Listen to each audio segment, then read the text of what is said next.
Guys आउनुहोस् एकैछिन भर्खरै बिहा भएको जोडीको यो भिडियो हेरौँ अनि यसको फनी कमेन्ट्सतिर लागु है त।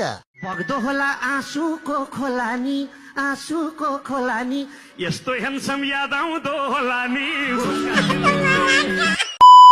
और अभी तो रुको, क्लाइमैक्स अभी बाकी है। बग्दो होला आँसुको खोलानी भाइले काम गर्दैन हातैले होला नि।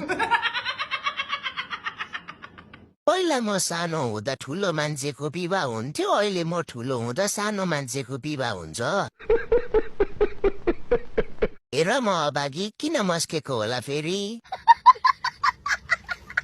बाल विवाहको मुद्दा लाग्ला है। नै बहिनी 2-4 वर्ष कुरेको भए हुन्थ्यो, पाक्थ्यो हतार गरेर गल्ती गर्यो काँचैमा टिपेर अब खेताला लगाउनु नपरोस् शुभकामना। बग्दो होला आँसुको खोलानी आँसुको खोलानी भाइको भाइले काम गर्दैन होला नि हुक्का चिलिमले। साथीहरू, तपाईहरुलाई मेरो भिडियो मन परेको भए लाइक कमेन्ट अनि फलो गर्न नबिर्सिनु होला है।